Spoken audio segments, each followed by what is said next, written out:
welcome back to another episode of the Ravens Voice. We are back, but I guess for most of you, it probably doesn't seem very different because we still put out shows every week. But we actually we haven't done this in about a month. It's been a We minute. had some time. Yeah, it has been a while. It's been a few weeks. When did we stop? Oh, by the way, with me as usual, Zealous. Hey, people. Yeah, so we wrapped up the five-part series a little bit before Christmas. So yeah, it's been a while. I've been excited to be back and to do the show, and we had a whole thing planned. We were gonna have a guest on for the design contest that happened a few weeks ago. We had a whole thing that we were gonna talk about all the things that happened in the community, and then they dropped the patch. Like a majestic bomb we've been waiting for. You know, and Updates. seriously talking to people like, oh, we're not going to see that until the spring, or I think I might have even said that at one point too. But actually, it hasn't been that long since the Japanese servers got it. It's been a few weeks. It's been a little too long, but yeah, we got the patch. We got all the patches rolled up into one big patch. That is the topic for this week. Before I go any further, I want to do some plugging, and the plugging's a little bit different. Not the same plugs anymore. And hmm so we'll start with ArmoredCoreLegacy.com. Go ahead and check that out, guys, if you haven't been there yet, and make get register, be a member for the forums, and yeah, I mean, if you haven't done that yet, you should, because it is the most active forums for Armored Core. Um, we're coming to you from a different location, kind of. We have our own website now. We worked on that during the break. As I said, we're gonna be rolling out some upgrades for the show. We're just starting that, and actually the website isn't done yet. But if you are watching this on YouTube, you are seeing two links on the screen right now. A little bit of a different looping video for the show on YouTube now. So, theravensvoice.com, which you will be able to catch YouTube videos there, but also you'll be able to listen to the show hmm just an audio version, an MP3 or G. Is that OGG or OGG? How is that pronounced? I always like You're, the you're OG myself. is it you're the audio guy, Yeah, I, so I figured I better ask you. yeah, I've always preferred OG, but that's just me. So that audio only versions, and soon, very soon, you'll be able to download not just the latest show but all the shows. You go to the website, and you'll see there's an archive section that is not up yet. We're kind of testing that out, but yeah, so we're kind of branching out a little bit, putting our own little corner in the internet. And we think that the community should we should expand the community as much as possible, and the Ravens Voice is part of that. So it's a little bit of a preview of things to come for hmm us. And now we have a guest this week to talk about the patch with us, talk about things from the Xbox perspective. Xenos Paradox Sash is with us. Well, hello, good evening. I'm a little sick, so apologize if I sound a little bit funky, but I am present as always, except I'm not. Don't worry about it, man. I'm already stumbling on my words. You can tell I'm a little bit tired. It has been a week for me for sure. So yeah, but yeah, so like I said, we had a whole agenda for this week that we were gonna do. We were gonna, have we're gonna spend some time about the design contest that came down, and we were gonna talk about some news that came out for the community in general. But yeah, they dropped the patch on us out of nowhere. 2 days notice. I mean, everybody was wondering. Some of us over at ACL talk with Namco on, I wouldn't say a frequent basis, but on a Right. somewhat regular basis, and they had not told us a thing. In fact, Chang had spoken with a representative at Namco and had asked him specifically about the patch, and just days before, and they said nothing. So bam, out of nowhere, here's the patch, guys. And all right, so let's get first impressions. Um, Zealous, what's your first impression?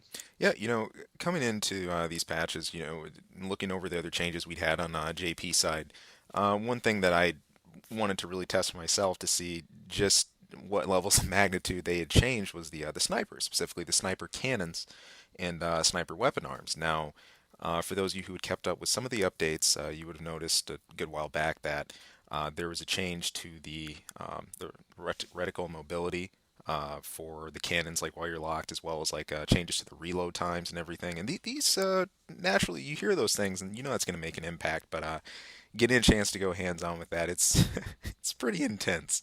Especially seeing if you were to go for like the extreme on reload tuning on, let's say, like arms. Watching a Valiant or Vampire drop down to 50 reload is pretty intense. So They really change them that much? they're pretty rad. You can really Wow. notice the as far as the firing rate. Now it's not like 50 on a cannon, thank God. You don't get that low yet. Hmm. The original Urbsen is it's really fast now, and they still have a lot of impact, a lot of kick, and the extra tracking just really gives them a whole extra edge. So that's one of the first things I jumped into. I guess the other part of it for impressions was the mobility factor. Now, boosters have gone through a change, especially some of the booster weights. Okay, like with the high powers and whatnot, and the gliding abilities were another thing that I heard a lot about from different sources in the community. I know Avalon had talked about it. We've had a number of even threads on ACL and other places in the community speaking about just more potency and more potential for permagliding now and everything. And some people say, oh, that leans more towards a previous AC4 direction, or now we have so much more freedom with those things, and there definitely does feel like you have a lot more maneuverability room available. And I think that's both due to boosters, but also some of the minor like generator tweaks we've had. We had some leg changes, mainly in the form, of defenses and everything. But you put all these elements together, and it it it definitely feels as though you've got a little bit more room in your design, whether you were trying to maybe fit an extra part or two, or maybe you were looking to get a bit more kick or a bit more performance ability out of your boosters, your mobility. That's definitely there now. I think things have to be kind of observed to see if we're a little over the edge about that. Like uh, gliding, especially within I, scan mode, feels really intense right now. But I don't know if you need to observe that too much. yeah, I mean it.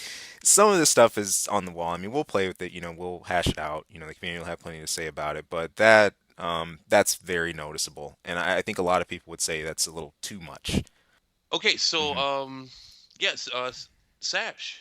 I know, and we spoke about this, and it is unfortunate you have not even had a chance to really play it yet. But I mean, you get your finger on the pulse pretty much at how these things play out, and I know you frequent the forums quite a bit, and you're up to date on how these things go, and opinions that you can and can't trust, and just I mean I definitely think, and you did say that you played with the builder a bit online. And I think that you could probably tell a lot of how things are going to act just from the changes in the stats just by looking at the numbers. So, what are your feelings or your impressions so far of what you've seen with the patches? Well, so far I think that 50 reload on a fucking Valiant is absolutely terrifying. But that's just I haven't tried it out yet, but from word of mouth, it's terrifying. Um, yeah, I noticed some of my light quad designs, which had absolutely no KE before, are now up in the thousands and have no KE parts on them whatsoever, and that really surprised me. I went to go build a sort of a reverse joint build in the ACB Day link. As you'll know, that's that cute little site that Hmm. JP people put together so that we can build our ACs without actually being in our consoles, which I definitely appreciate that service. But anyways, I was astounded to find that with just like a typical old ACV frame, I could hit about 19K or no, 1900 KE with very little effort whatsoever, Hmm. Hmm. and that absolutely amazed me. Like it used to be definitely a hassle to try to buff out like even just lamps with uh, HRJ. Although with a quad, not as big of a deal. Although quads, they're looking pretty scary right now. Yeah. I'm not going to be, yeah, I don't know what to expect, but if you thought Fortress quads were fortressy before, well, let's think about battleships. And so you're a pretty big quad player too, aren't you, Sash? Yeah, I do dabble in the light quad from time to time. Um, I used to try out the sort of default Fortress frame, Fortress quad frame, pardon me, back in ACB. Although it just doesn't have the same ring to it nowadays. Hmm. Mm. So I decided to go lightweight with it, which kind of my old quad roots in a little bit in 4 answer those freaking Duskenor legs. Those are really cool. Anyways, I play a very unorthodox quad, I guess you could say. I do high AP, low KE. I think I just completely disregarded KE. I was like, there's no way I'm getting enough to buff out anything. So Hmm. I just went and stacked AP on a light quad. Which I mean, certainly that build has developed a little bit, but it's nothing special. It's just something that you're gonna say, "What the hell is that?" and then get hit by a Kumo with. I Okay. mean, yeah, it's it has gone through a lot of changes. I had a discussion with a player a while back about how I could just simply tune up KE a little bit and get that AP to go way further, No, which I've done so, and that's cool because autocannons, effective shotguns are absolutely terrifying. Let me just throw that out there. mhm. No, and But they that's didn't they do bad design something on my about part. that? Didn't they do something about in this patch too? Aren't there some changes to shotguns? Oh, that's right. I think there were. Well, I have to actually read the patch notes, but Yeah. I heard the ineffective damage formula has been changed a little bit. I Not have as The drastically plinking. as it was in plink damage, I guess you could Hmm. say. Not exactly as drastic as the 1.01 to 1.02 changes, in which case Gats went from OP to not really something that you would see. I mean, still there's people that would use it, like Provo, but no, you're not getting any mileage out of that one. Yeah, I haven't had, I've been able to tell a difference. I think I've played several hours since the patch came out. And I haven't got too much of a read on that yet. And obviously, if you're using a lot of KE based weapons, that matters to you. So, um, okay, so I guess my first impressions. My staple is a lightweight. It's a biped lightweight. So I was used to constantly having to weigh out parts and constantly trying to switch a lot of things around, various versions of the type of weapons or types of parts I wanted to use to try to sneak in something a little bit better. I mean, lightweight bipeds really are fairly restricted. I mean, as well they should be. They're also pretty damn good in VD. So, in particular, I use my staple uses a CE machine gun, and those all got their weight taken down across the board quite a bit by a couple hundred pounds actually. So that was nice. And then as Zealous had said, the boosters, I believe most of them, if not all of them, ended up getting their weight reduced, if not a little. A lot.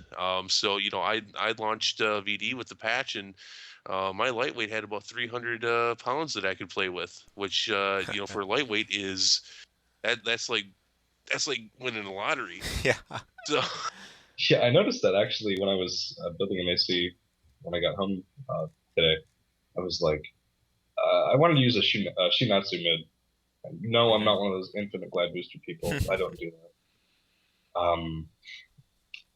And I went to change Shinatsu to Dafang because I was like, Shinatsu is lame because everybody's gonna be like, oh, he's glide boosting, yeah. Because I don't know, I run it on a Hope Vital, and I think that's Yeah. perfectly fine. But I changed over to Dafang, and I was like, wait, I gained weight from that? Yeah. That's not typically something that you see happening. initially when the patch first came out, I got to play with it for maybe about 30 minutes. I didn't have a heck of a lot of time, and I remember talking to Cheng shortly after that, and he had mentioned that one of the things that he found striking was that he thought the changes to tanks would be a little bit more severe than how they actually played out. But he had said that the changes, some of the changes to the generator booster combos, especially in scan mode, are pretty obscene. And I uh, ignorantly stated, I haven't noticed that much of a difference yet. But then I did said I haven't played it too much yet. So as soon as I got a chance, that was the first thing I tested. Was some of these new generator and booster combos and how this works, and basically infinite boosting. And for the most part, people's feelings on this from when the patches came out in the Japanese version, it's pretty much come to excuse me, it's pretty much come to life. Uh, Hmm. yeah, some of these combinations are pretty obscene, and this permanent overboosting in scan mode, uh, pretty OP. I'm not a fan of how easily it is to do this. It doesn't. It's not that hard to make this combination to at least, if not infinite boosting. Basically, you can do a couple laps around the board before you're out of energy. It, it I don't understand why this exists.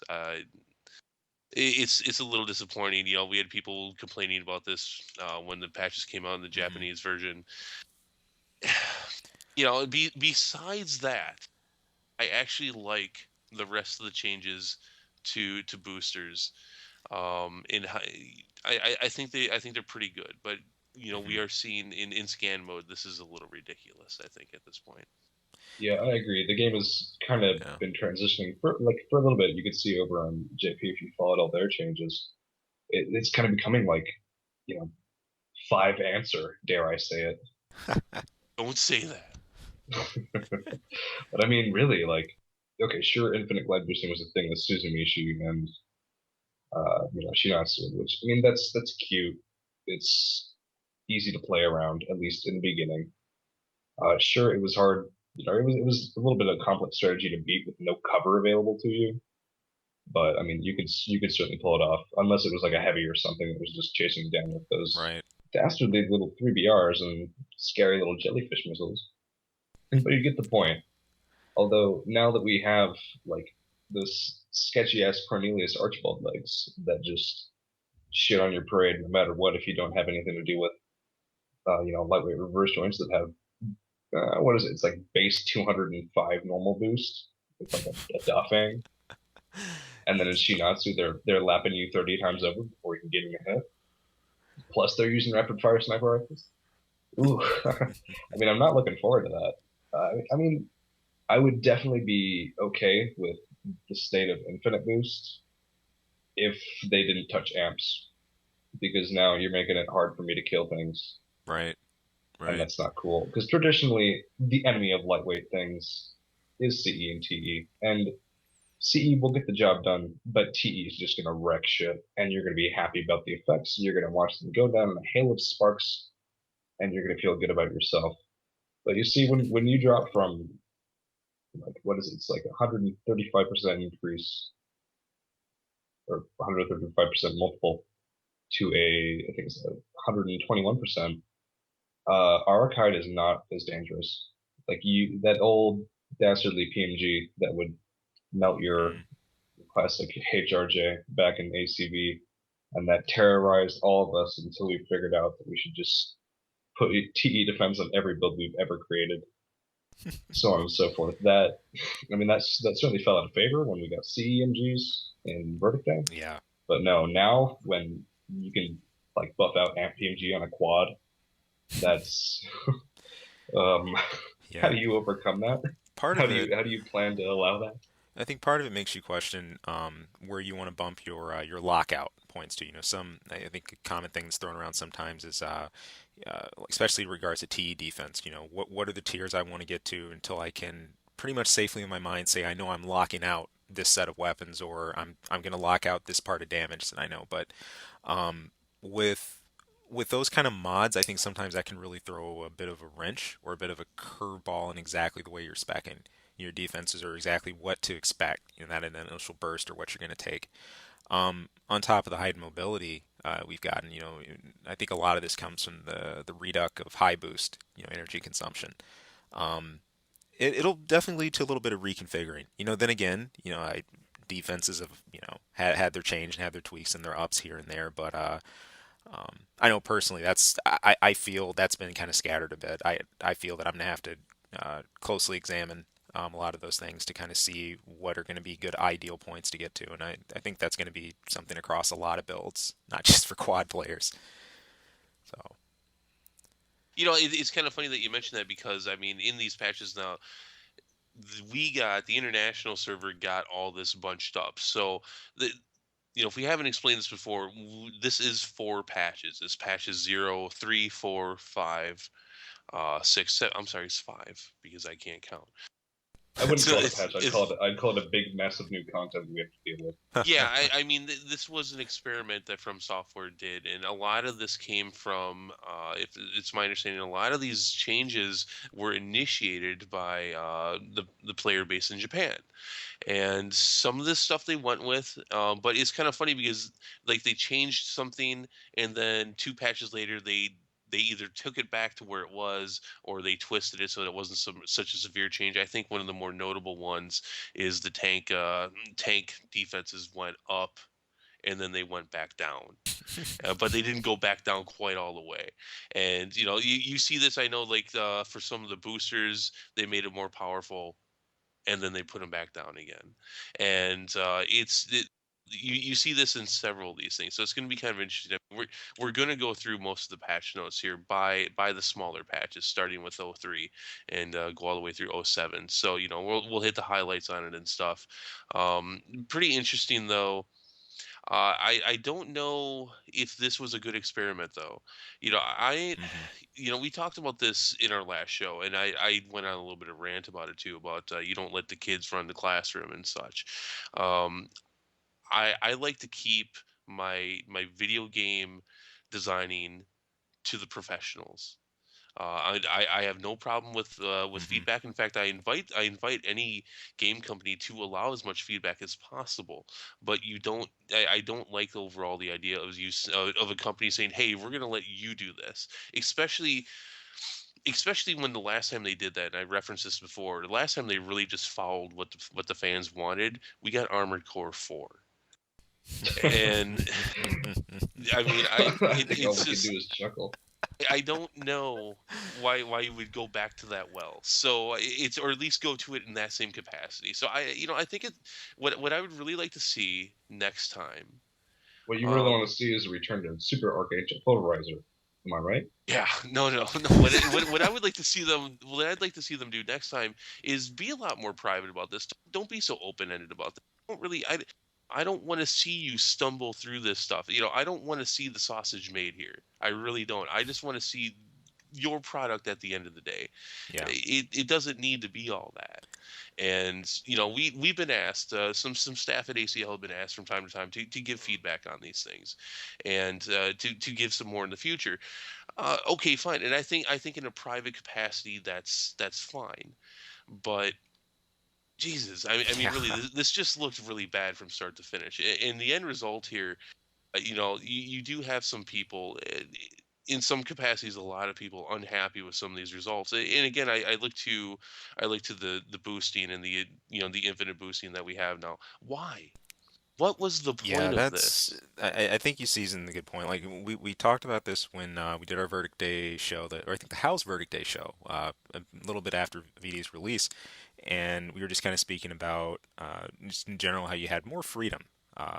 Some of the booster combinations and the generators, like there just felt like there was more energy and more room to move. Honestly, I'm cool with it at that point where it was. Like out of it's just kind of hard to imagine at this point out of every laundry list I could think of for Verdict Day, like more energy or just more room I need to boost more. That's that was really low, if not even existent on the list. So funny it made it there. But this kind of lends to the mystique of AC. You season something interesting here, Tierson. One reason I would really just be waiting with just bated breath for each AC release in the past was because it felt like they were more private about these releases, that you would see their product for the way they imagined it, not necessarily from a bank of input, but their creative child basically. And this was their imagining for this part of AC and this part of the universe, and this is how we're going to play it. MG800s and all, whatever it might bring. But that was exciting because you weren't coming from the vantage point that there's going to be this segment of input that's going to have a heavy impact on the end product and what's going to be there. So, not sure how much that's going to be applied in the future, not applied. Again, time will tell. Especially now that we're in PS4 generation and Xbox One, but who knows? It's just jarring. I mean, you have this game which is just built so well overall. I mean, for them to continuously pull off these games after 5 generations of new mechanics, and to continue to do them as well as they do, and then when it comes down to changes, they're like, "All right, guys, what do you think?" It's like, are you serious? You Yeah, I made have to I have to agree with both of you on that. Like, it's so amazing that FromSoft is just. I mean, they're almost so patient with how they almost meticulously create this sort of stuff. And of course, as fans, we don't really know what to expect most of the time. And Hmm. especially the transition from like ACB to Verdict Day, like we just saw screenshots and we were like, well, what do we interpret this to mean? Like I was when I originally, oof, I don't know, we could probably go back to my original little mini audio commentary that I made about my first reactions to Verdict Day, and I was like, oh my god, like I just got 3,000 regen on Sown. Like that was unheard of for me. I was like, like, oh my god, this Hmm. is amazing. And I saw the story maps were kind of big, and I was like, I can do so much with this. And then, I mean, sure, FromSoft can't do it all. Sure, they make mistakes. Sure, the game looks great. The game can be statistically, sound. It can look all nice. Hmm. It can have, balance at least in their dev team. Who aren't going to try to break everything. But Right. the second I ended up in free battle with absurdly fast boosters, spare energy to throw around like I never knew what to do with before, and tiny maps with that ever so stealthy area limit that just wants to gobble me right up the second I step outside. Oh my god. Super sensitive lines, especially if you're moving at a high speeds, high output AC. You won't see yellow before you see red. Don't worry if you're going Oh too my god. fast. That this that is that claimed so many lives in Yep. the first few weeks. Everyone was like we had so many stories to tell. That was this just terrible. this is not new for From Software with their versus maps. This this is old Yeah. hat. There's always been a few maps, sometimes more than there ever should have been, that just were way too small. Yeah, Um, speaking of which, I mean, what happened to cover? Like, hello? This okay, if we took some of the Verdict Day improvements and tossed them back into Armored Core 5, we would be rejoicing. Like we wouldn't even be having like a patch note discussion. We'd be like, "Oh, praise the great gods from Soft for giving us additional majestic content that we can deal with." But no, instead we're sitting here like this game is crazy imbalanced. I don't like dealing with snipers. You know, well, now is that words imbalance? almost don't even describe it. I mean, you Is can that question if it's imbalanced or not. We have KD shields and we can counter that shit, but gonna say, is that imbalance or just you don't like it? I don't. I think it's a little bit absurd that certain weapons can just completely destroy things in certain combinations. Like cookie cutter HRJs back in 1.01 of ACB, those were definitely big threats. They were hard to beat if you didn't know how to beat them. Although once you get the hang of it, you're good. Mhm.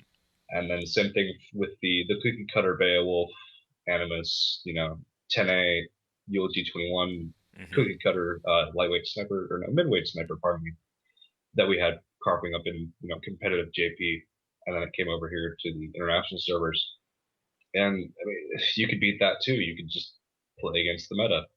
But I feel like the issue with uh, Verdict is that they changed too many variables now, and it definitely favors builds that don't plan on getting hit and that plan on hitting you from long range where you can't hit back.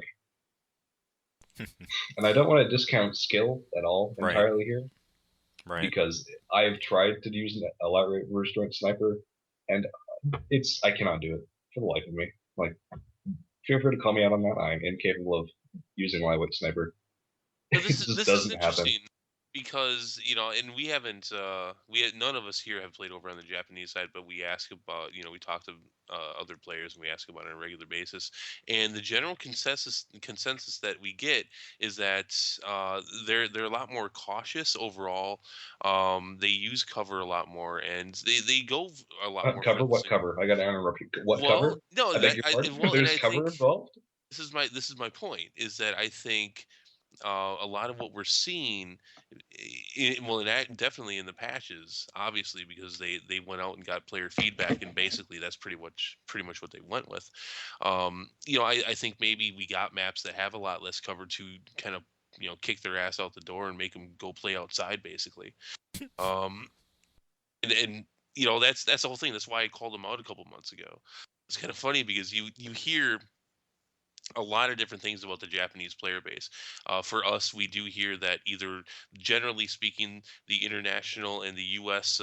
Regions would destroy them, or you hear, because they are so cautious and we are a lot less cautious than they are.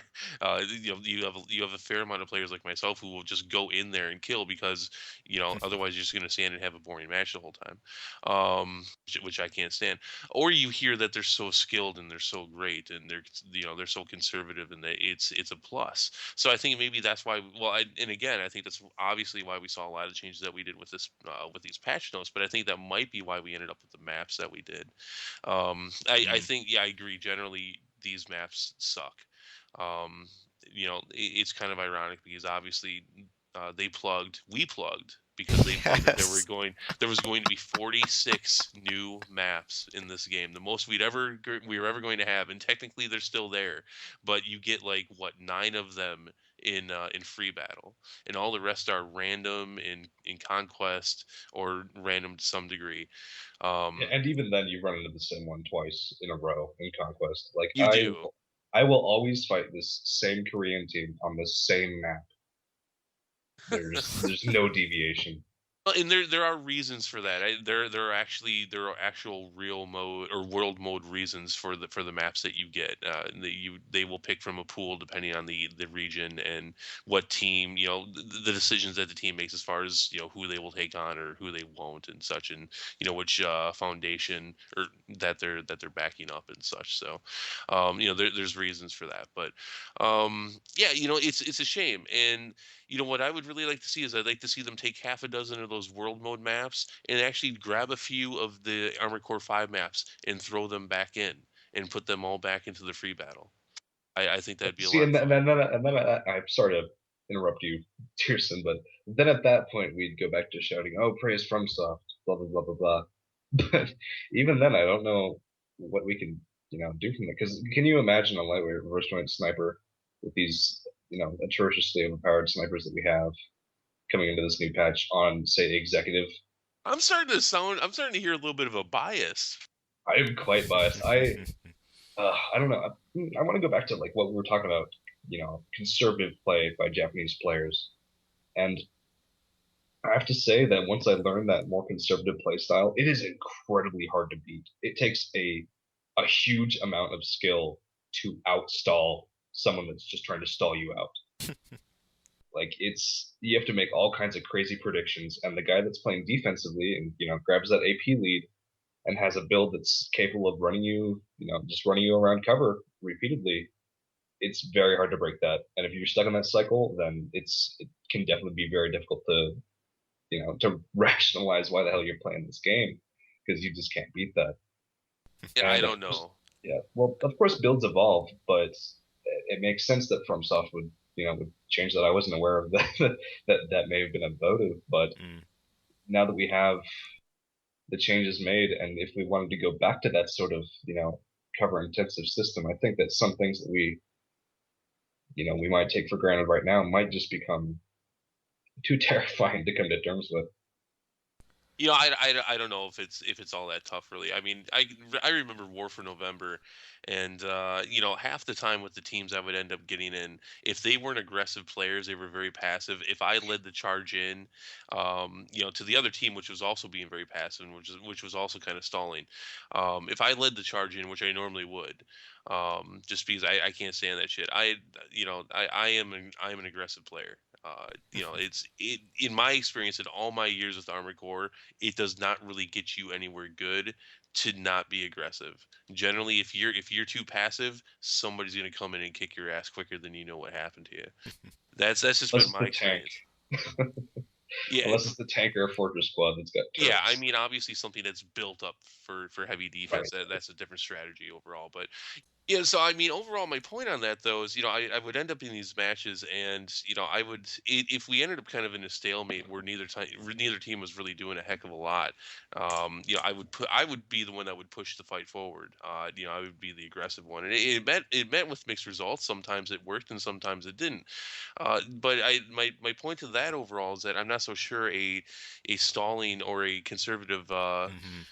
uh, play style really works.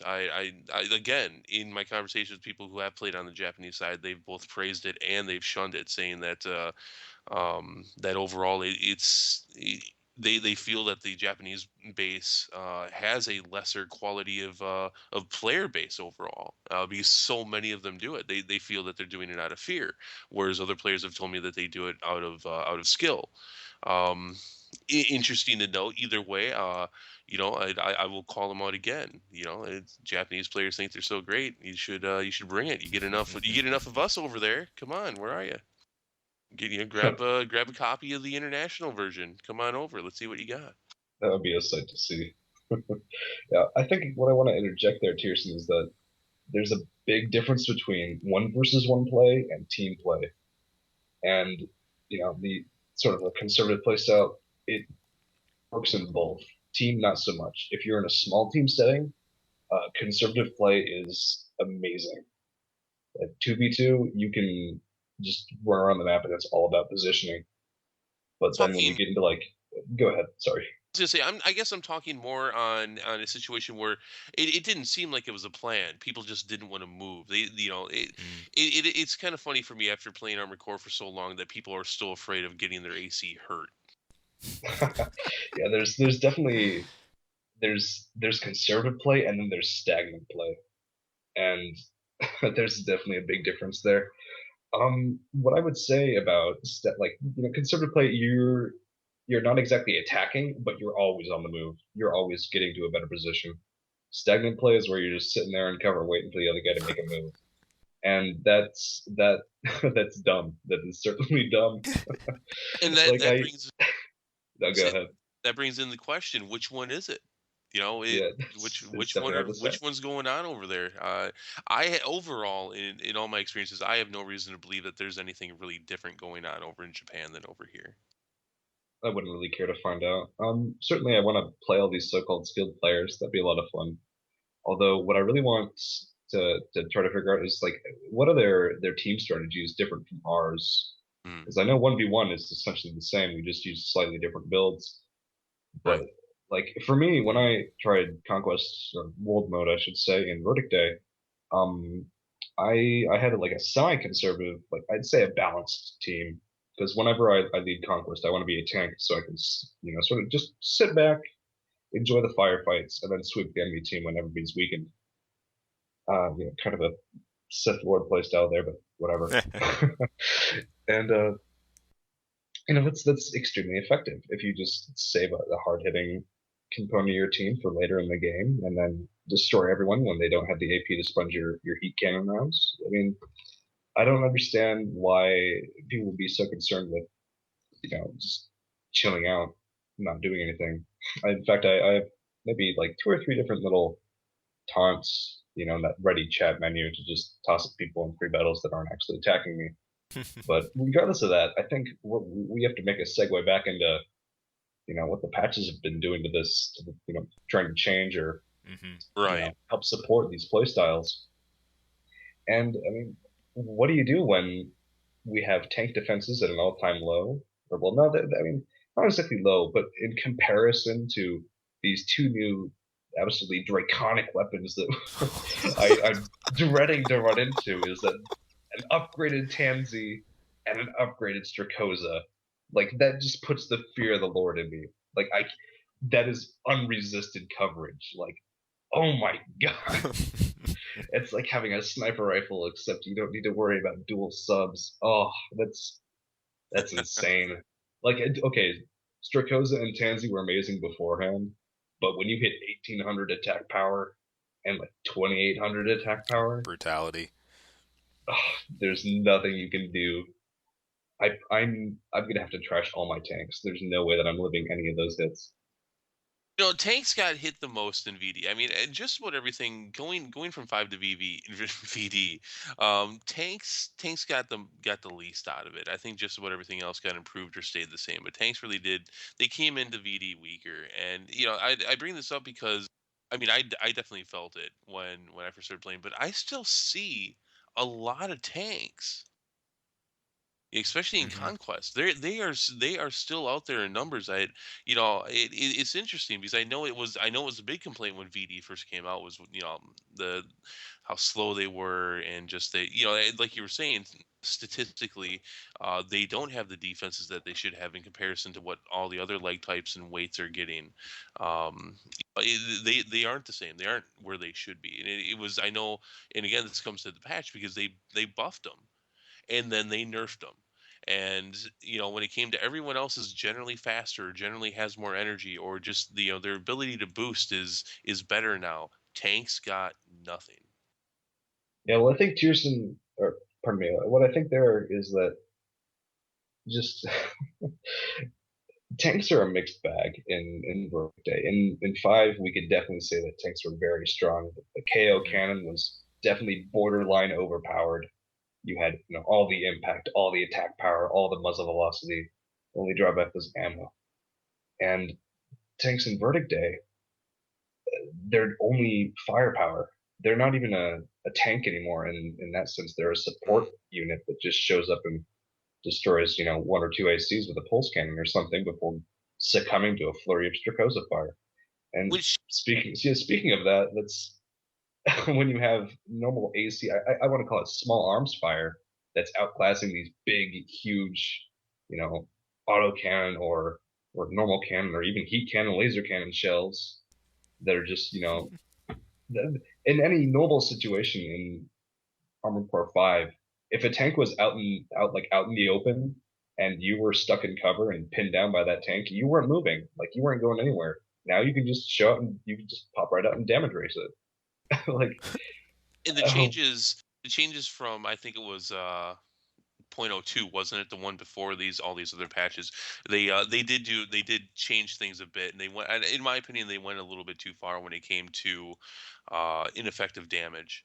I think they went a little bit too far with it, and I think I said it earlier in the show. It's still to be determined to see what the changes have done with this patch, this big patch that the international server got, and if they've gone too far again the other way, if the pendulum swung too far the other way now.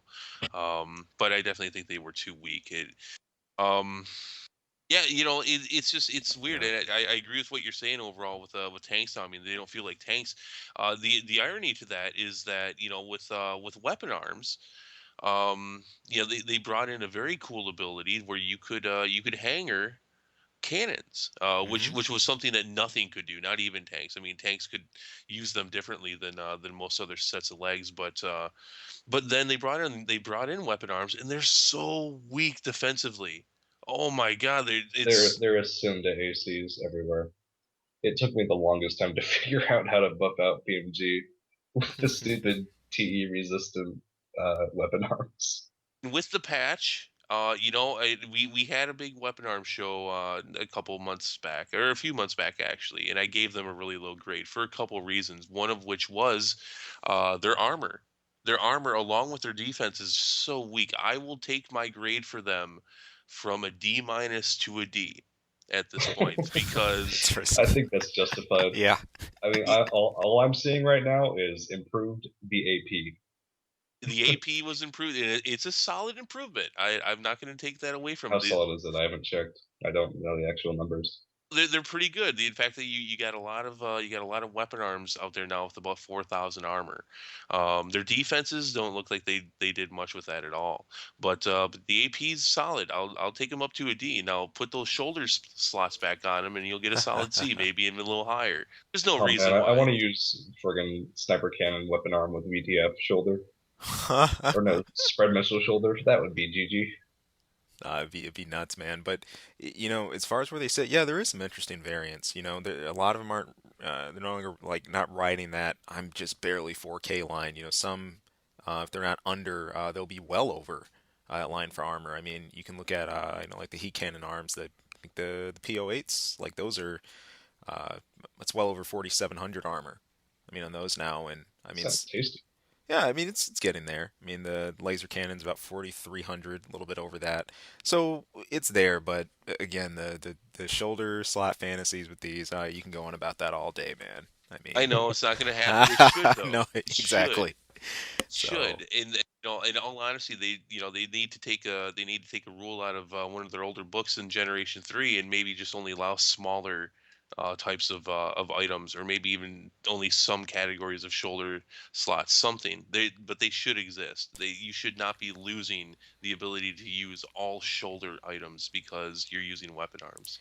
AACs we know has always had customization at its heart, and in my opinion, one of the most compelling things about AC is when you go into like a different class of arm, for example, or like you take that step into a new light class. Is that excitement to find out, okay, what are my new capabilities? Not just weight wise, what I can hold, but weapon wise, what can I do as well? Um, and now in the past, like inside parts, for example, like that was pretty universally available, like for just modifying your stats. But then we get into the actual storable parts, within your AC, like shoulder. I mean, I'm thinking back to the old Orbit launcher from AA. And I think of the possibilities that could happen, but maybe even who knows for AC6 or beyond. But I'm sitting here looking at what Verdict Day is right now. If you were to use weapon arms, but weapon arms had a certain category of insides that you could use specifically with those. I'm not proposing, give us fingers in both slots, or just something That's what she said. Yeah. or something insane like uh, that. Good lord. But yeah, well, no, I definitely agree with you, Zealous. I think that if they added a greater degree of specialization to weapon arms, we'd yeah, probably be a lot more happy with it. I know Tierson, for one, would probably boost it up to maybe a C minus. I don't know. That might push. Give me the ability to use something with shoulders on those, and they'll go up to a C. yeah. Maybe So just like added effects, like you could, tuning weapon arms instead of just affecting damage and stuff would, drastically affect the performance of the part. right, I don't know.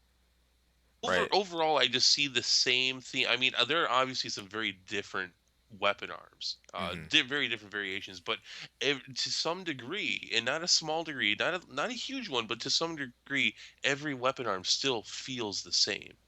Mm. Do you Well, yeah, understand what I I mean won't by that? disagree with that. What's I will that? not disagree with that. I mean, I feel you. Like, you could think of, I think branching classes such as, let's take our ass missile arms, and let's pair those, next to, laser cannons. Well, okay, obviously, besides the basic styles of fire, I mean, being different, the general feel, like when I equip set arm, it doesn't feel like it completely modifies it the MIAC as much. I'm going to pair two others together from the past that did. And they were both weapon arms, but they did something specific. I think back to an AC2, the machine gun weapon arms that Warehound made use of, and then the grenade weapon arms.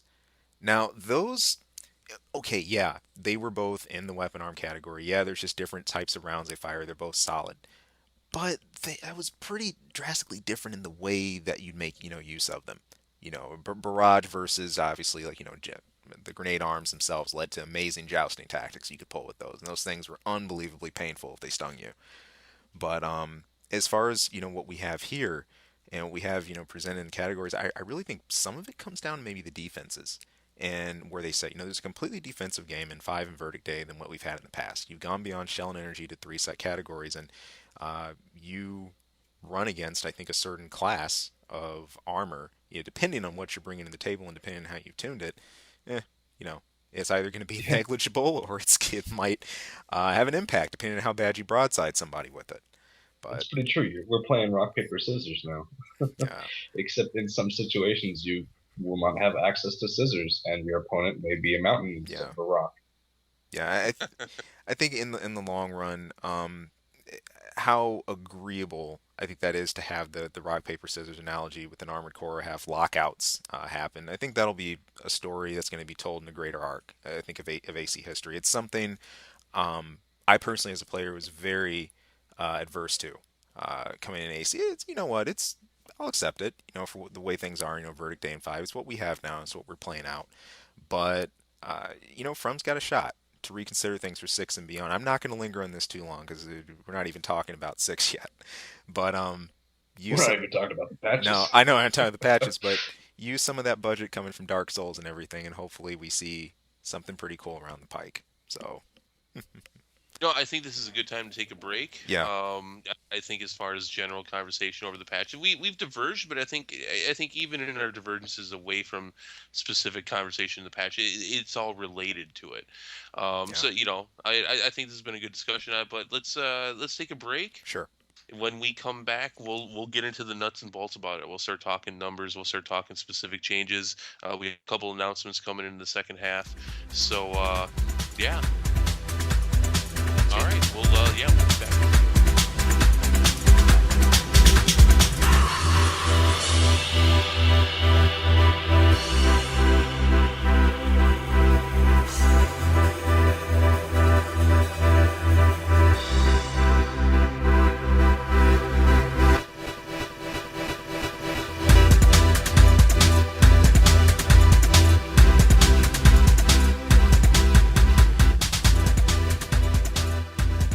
Hey guys, welcome back.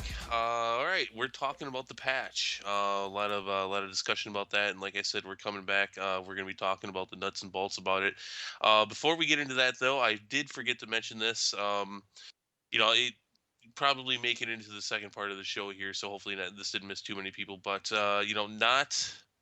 Well, no, it is. It's next week. It is. It's next Sunday. Is exhibition. The ACVD. Our first exhibition event for this is going to be for both the PS3, hosted by ACL, and on the Xbox side, Sash here is going to be he's going to be hosting some things, some servers over on the Xbox side as well for exhibition. So always a good time. The other two have been very successful, always a lot of fun. Looking forward to this. You guys have anything you want to note on that? Coming in exhibitions, it'll be fun to see what people bring due to the patch changes. I think this couldn't have dropped at a better time. It's kind of a nice surprise, if anything. So, uh, exhibition time is always a great time just to bring out some designs either you're tinkering with, or that you have a lot of fun with, or things that you think would be a blast in like free battle situations or like battle royales and things. So, come on out if you haven't participated in one before. We highly recommend. You do Yes. so, especially if you're over on Xbox side. Join up, jam, have fun. Again, on PS side, we'll be sure to have we'll have our room marked. Something I think we usually go along the lines something like exhibition podcast or like EX podcast, and then Right. Cheng has his room where he's actually going to be doing recording things too. So keep peeled for it, and please join us. Yeah, yeah, come and join us. And I can tell you, at least for our channel, for our room, the elite attitude is not welcome, nor is it desired, and normally doesn't exist. Even in the past, some of those people that would come in with more of an elitist attitude tend to just come in and have fun, and that's all we want to do. So if you're not looking for any of that, I can't say anything on the Xbox side, but I do know that the community in general, little stiff on a lot of these things, but in these exhibition events, people tend to loosen up a bit more and just have some fun. Yeah, it's like Zell said, just bring out some designs, just have some crazy fun with it. It's a really good time. Yeah, certainly. I'm just gonna make the room as fun as possible, but as competitive as we need to make it. I mean, if we want to go hard, then we're gonna go hard. If we want to have fun, I'm gonna chase you around like the Terminator. Perfect analogy for it. Okay, so we're gonna talk about the patches here. Yeah. We're each taking a couple of these patches. We're gonna say we're gonna read what was in them. It's kind of tough to talk about the other way. To answer the question, well, why are you doing this? Why aren't you just going with the patch notes that Namco gave us? Because those are the worst patch notes I've ever seen. Yeah, Those that's patch definitely a joke. It's a mess. we were talking about before the show and actually during the break, it was like their patch notes are just like, yeah, things are different now, and Yeah, we made they're modifications to this part. Yeah. I No, don't. wait, excuse me, Mr. From Senpai. What part are you referring to? Like, Which is what are because we supposed to do with this? You know? it's funny because I mean if they again we speak with Namco and Namco knows what ACL is doing. There are multiple versions of the patch notes on our forums. They could have just linked one of those threads. There's several of them. In fact, Yeah, that probably would have been way easier for them. I mean, hey, you don't have to pay that guy who does the patch note posting, you know? Exactly. I don't know why they didn't just do that. So I am reading my patch notes off of actually a thread here on ACL. That's ArmoredCoreLegacy.com, people. If it's the ACVD part change summary. Avalon put that up, the moderator for the forums. Did a really good job compiling a list, not just of of the recent patches, but for 1.02 as well. But going all the way through to 1.07. Yeah, now So remember, we got them all at the same time. right. And so, part of why this is going to be a little confusing because you're going to hear one of us say, "Oh, well, these parts got buffed," and then in the next patch they got nerfed. So, but you got to kind of follow along with it. But you're going to get everything right here. So, Yeah, we're gonna sound a little bit bipolar, but you get the big picture eventually. right, right, exactly. Well, hey, it's Armored Core. It's from software. It's kind of bipolar to begin with. Shit, here we go. All right, patch 1.03. Let's see. This actually originally came out on Halloween. Kind of funny because that is the anniversary for the U.S. release, but Halloween over in Japan. Let's see. This is where they announced, and I don't think they ended up changing anything more to this. I guess we'll find out. The big thing on this, I think, for this patch, among maybe a couple others, is their change to the ricochet damage, the ineffective damage for the most part. They made a big Blink. change from O1 to O2, and they actually say that the notes say that they actually kind of went right in the middle of that. They thought it was a little bit too extreme, so they ramped it down a bit. The effectiveness of of your defense, making things ineffective damage. So they kind of went to a midpoint, and we spoke about this a little bit too. I have noticed some difference. I haven't played enough to know exactly how much it's changed. So comments are welcome on that, guys, in the thread over at ACL for this show. They made some changes to the laser rifles. Let's see, what exactly was this improvement performance when it comes to distance with some of the laser rifles. Also decrease in charge times for some of them. Sniper cannon. I believe this is what you're talking about. What you're loving so much though, this is the change to the sniper cannons. Um, Movement speed has been improved a bit. Um, I guess I should read that a little bit high more. Yeah, basically on the end of stability, things have been changed a bit when it comes to Mhm. how the sniper cannons are in effect with the stability of your legs. Mhm. So that is pretty much a quad buff, if I'm reading that right. Am I correct? I mean, you're obviously going to feel it the most of the quads because they have, such a great lockdown, position with sniper cannons and whatnot. To a degree, with others, but obviously not as spiky as the quad version is, but this was, I'd say, probably the first tier of the changes, and you're going to see the next tier come in as we go through the patches. Let's see. Rail cannons, they get a much needed buff, at least as far as there's a decrease in charge time. I do believe that further on in these notes we're going to see that damage gets increased too, because I was Mm, looking at those because my tank, my other staple, was using a rail cannon. I'm very happy with them now, whereas before I just felt they were underperforming. right, right, right. But still, the rail cannon, the poor rail cannon, it's just that weapon that I have always wanted to see have more punch in the AC series since we got the thing introduced as of Nexus. It's always been like, that's awesome. It's so good to have that in AC, and yet, it's usually a little underwhelming in a sense. And then, we've been in the cycle of spending time catching it up and buffing it and getting to a different point, but it's a little more umph. There's always still a little more of something I want to see from that weapon. Yeah, so some more cannons get some buffs. Heat cannons, laser cannons, they get buffs in reload times and lock times. Sorry guys, I'm not being much more specific because even though these are the best patch notes we've had, these are not all that specific either. Right. But heat cannons get a buff in shortened reloads. Laser cannons get a reduction in lock time. Um, See, they do some changes to CE missiles. Various CE missiles either got an improved tack power. They track a little bit better to the target, or let's see. Actually, I think that's well. Actually, one of them got a couple of them got reduced. I'm looking at this right now. Actually, I Mm-hmm. guess a couple of them got nerfed. Um, let's see. Plasma Mm-hmm. missiles got a little bit of change. I know this is great radio now, isn't it, guys? Um, Well, yet Just very continue. I hate to be that guy, but I mean these aren't all that more specific either. Right. But they are saying a little bit more specifically what happened to some of these specific parts, where it's just like, oh well, this had to change. The plasma missiles proximities got reduced, in some improved accelerations for some of them. Yeah, it looks like almost across the board. Oh, except for the Jupiter's got an improved explosive range. So I mean, yeah, it really is very specific, guys. I mean, we want to go through these with you so that you understand that a lot of things were changed. Some of them a lot, most of them a little. But yeah, that's '03. Some changes to the cannons, to the Hmm. missiles. The big thing for that one is the ricochet damage. Yeah. That got a big change. A buff to basically KE weapons in most situations, because those most of the time are the weaker ones. And you got some. Well, now you have the CE machine guns Hmm. where that plays a role too, and the plasma machine guns. But Right. for the most part, yeah, this ricochet is not as devastatingly to the weaker damaged weapons as it used to be.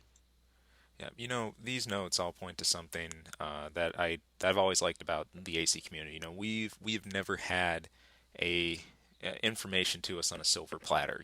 There's not some grand link with every company that we just count on upon every patch season or every announcement to have everything brought to us perfectly. Like even if it's something simple as just going and just doing a Google Translate and just bringing things back to a forum and just getting a sticky topic where you can have information compiled. It's there, and we've always kind of gone those lengths to do it. As a result, we've never had the. It's not always the cleanest, translation, but it's great that we still try and work together to compile these things and to make these collections because they are important. I know when this patch hit that we just got for Verdict Day, we had a few streamers who were just apparently sitting with they had some of their staple designs like scribbled and pads like pen and paper, and they were comparing stats, immediately trying to see what happened because, well, the Namco announcements they couldn't make any sense from that. And these are the kind of threads that they might seem minimalist, but they're very important, and they create a really good archive into what happens usually, which is change history and everything like that. So, with that kind of preface out of the way, we're looking at point oh 0.04. I always remember this one as the weapons heavy patch.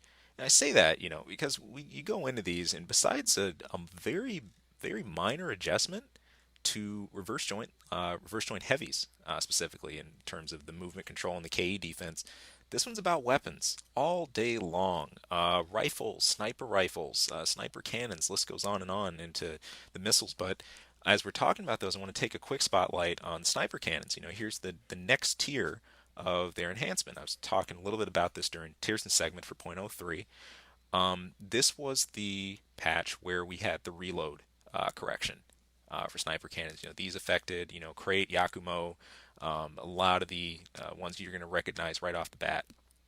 And the, well, on top of what had already happened, this is really starting to build a trend of building these things stronger and stronger. Um, it's important to note that there was no change from point oh 0.03 in terms of the move speed in the view. So there you go. You have another very clean linear build. Um, into the correction performance of these things, and it's really setting up some crazy ground here. Again, we're getting it all in one massive blizzard. But when you look back and you see how these were planned, there's a bit of a method to the madness, I suppose. In terms of our rifles, now see, this was nice to see. In vanilla AC5, we had just a rifle or so that had constant subjective improvements over time. But here Hmm. we have a very huge clump of rifles here. Everything from the Knave to the Kinfolk to the Isinokami. I mean, all of those really were looked at here in terms, especially in the power, their accuracy, their Right. reload time. Um, all those were there, and it's kind of nice to see. I'm glad just one isn't being focused on, and then you just don't see it used. Like here you go, it's a whole category being pushed. Um, in the same hand, some of this transitioned over into sniper rifles. Again, we have a very very thick list of those too. There's about six, nine, 10, about 11, I believe, rifles that were changed, sniper rifles that were changed in this. Specifically, reductions in lock time, improved bullet velocities. Obviously, this was going to lead to better tracking, a little easier to use from a distance. Um, the trend just continued as well when you hit battle rifles. Uh, Here's the scary part. I know Sash points at these. There's an adjustment to the power these things. And they a high attack battle rifles with really good stable ammo. We're starting to lean towards these trends here, as well as their general impact force. Um, and you bring things on down as you review all the rifles and the sniper cannons, and it doesn't stop there. You get the missiles, specifically the CE, the stealth, the middle missiles, and the plasma missile. The plasma missile out of this whole list, I think, is the one that really needed the attention the most. It was a really exciting idea. We've batted around energy missiles for years with Armored Core, and here we technically have it encased in a type of shell. Mm, But their release was a little underwhelming. In yeah, it fact, was. this was one of the first parts that I was really eager to try getting into Verdict Day, and then you use them and it's eh. But there's at least an improvement on this like the stealth performance of these things, like their deployment, uh, which is good. These are missiles that I just want to see do nothing but go up, up and up and up in use, and I'd like to see these things push more and be more efficient. But in terms of the rest of the missiles, they pretty much stuck along the same lines. Don't expect massive velocity changes or you see obviously turn into a VTF missile overnight or anything like that. You didn't have drastic changes like that, but just very subtle stealth performances for all the missiles across the board, and hopefully that's set up for some better options for people. There weren't any ammo modifications either, thank goodness. So Yeah, that's pretty true. Missiles have stayed pretty much relatively the same. yeah, I mean, they were pretty bad when the game first came out. Nobody used them, yeah. and I assume nobody's still going to use them because they're kind of outclassed. Hey, I was just, sorry. I Just keep use it them. to you clean and simple. I use them just as much for straight up damage reasons, but they're strategic as well for my build. So All right, all in right. other capacities. So Successful I'm fan. just saying, I'm not hitting too much with them. They're not going to hit too much after the patch, I don't think. Oh Although man, definitely plasma missiles, that would be really cool to see those do something. And it's nice to see that we're getting there. yeah. I mean, we maybe not we maybe won't be there with this patch, but we'll see where that goes. Slowly but surely. So I think that creates a good segue into point oh 0.05. And I Oh, good believe, old point oh 0.05. and Sash, that Yeah, one's this going to be is you. this is good the old part where Wi-Fi. they screw with a lot of stuff that I hold very near and dear. They nerfed the heavyweight legs actually in this patch. Mm, I was a little bit turned off to the fact of like, there did exist at one point infinite glide boosting heavyweights, which they pretty much just replaced tanks, honestly. And this particular patch was just the reduction of their AP, which I mean that's fine. I don't really mind. Uh, mhm. just I mean, if a heavy has more AP than a tank, then you're gonna get pretty upset about that. And I think that's a justified nerf that they have there, especially the Lilith legs, which are a modification of the Jihua, which I think that's their ACB name. I'm not going to bother to read the bard code. You're doing They're right. the bard code. Anyways, moving on, we have a few changes to the reverse joint legs, which, as you remember, they were changed previously. And this is actually where there was I believe, a glitch that was fixed where the certain new HRJ legs, you could call them medium weight heavy reverse joints, that is, they had a glitch where they did not register speed or load capacity. I guess if you put weight on the legs, they would not change their speed of their movement. And I mean that glitch really didn't do too much. It Hmm. just made them average again. And at the same time, they also improved KE defense again on heavy reverse joints. So now you'll see later on when we get to the 1.07, they're at a staggeringly high amount of KE defense that, well, I wouldn't even Yeah. have dreamed of back in ACB. Further, there's movement performance. Oh no, pardon me, that's I already read that. Anyways, moving on to the tetrapod legs. They get a KE buff as well, And which they I'm not needed sure it. what they definitely did need it Well, because I'm being sarcastic. I don't know. Were they buffed previously in the KE department? Isn't that? I mean, correct me if I'm wrong, but isn't that kind of the whole thing with the quads? Is that they have heavy KE defense? Well, No, quads are heavy not CE quite. defense. CE. See, well, there you go. I was wrong. Thank you for correcting me on that. Yeah, it's It's just actually it's the just only their leg type I combo haven't there. used in Verdict Day yet. So Oh, come off it! You got to use those Come legs. over to my side. Come on. Join the cult of quads. Zealous uses them Anyways, enough for both of us. Yeah. Too oh, much. you psychos. Oh man. Anyways, yeah, KE defense improvement, which, if you were really attentive, transitioning from ACV to ACV day, there was a bit of a soft spot on quads now. Mm, At least in the beginning, there was not as high KE defenses. Like you couldn't really buff out lamps like you could with the old quad legs, or at least you couldn't get up there to the Tansy range. hmm You certainly couldn't do that.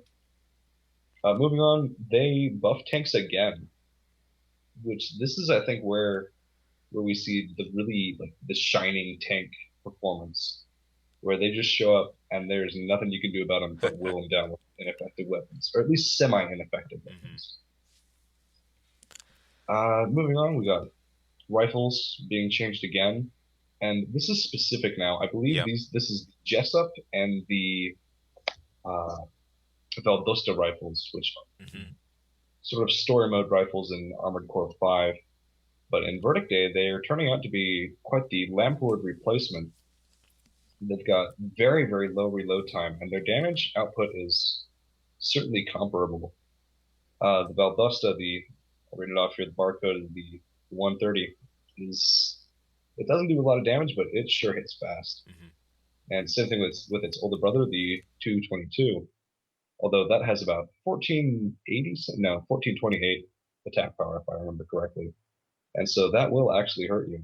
You gotta worry about buffing that one out, especially with the reduced reload time. Can't wait to see what that thing's capable of doing. Heck yeah. And I believe they also changed the Calendula. I don't know the barcode, but hmm seems about right. There was a fire rate reduction, which I assume means muzzle velocity. Thank you, Japan, for having poetic language that I can't interpret in English, but you get the idea. Moving on to battle rifles, they just I think this is a muzzle velocity nerf to the UBR class of weapons, hmm which would be the quick firing, moderately high damage weapons that take a long time to lock on, and already didn't have a very high muzzle velocity to begin with. And hmm also, I believe this was a change to the 3BR, as I like to call it, pardon me, or the 3-shot BR, which also suffered a muzzle drop. Now, last note on here is boosters. Quote, we aim to review focusing on high boost capability. Ugh, no. Ugh, I don't really want to talk about this. But in I a feel like you nutshell, have to, man. Grin and bear it. in a nutshell, we have improved booster output across the board and a reduction of high boost EN consumption. And when I mean across the board, I mean literally every damn booster is more powerful and more efficient. Welcome to 5 Answer, everybody. Moving on to patch 06. Foot closed. Wow. Slam that page. Ain't reading you again. Table flip. Oh, it is me again. All right. Here we go. Point 06. I guess it's kind of funny because this is what I was saying. Especially, you see a lot of it in point oh 0.05. They made a lot of changes in 04, and then they took a lot of them back, or at least reduced them somewhat. Uh, you're going to see more of that now. Yeah. And I You still remember. see, pardon me, you do still see like continuous improvement, especially with rifles. Those things just keep getting better and better. It's a little odd. So point zero six, and I remember for a while they didn't release the notes for point zero six, and everybody was like, "Oh, at least for myself in particular, I was like, oh, I'm not going to sweat a lot of these patch notes yet. Tanks are going to get their buffs in oh 06." And no, actually, I think if they got anything, they got a nerf. I'll talk about that in a second. They did get a little bit of buff before, but nothing real significant. This was, in particular, this came down to what are they going to do for tanks to, mitigate how fast and more efficient boosters are now for everyone else. They did nothing, by the way. Spoiler alert on that. So Yeah, they're like, okay, so we got all these faster ACs now, and they're gonna be dealing with tanks all right. I mean, you'd think so. You could just circle around a tank for days. Well, nah, they figured they'd just reduce the defenses. we're going to start out with weapon arms here, and I think this is actually the first real changes we see for weapon arms. They nerfed the Vendettas back up. They smashed them to a 3 blade raid range. What was it before? Was it 7 or 9?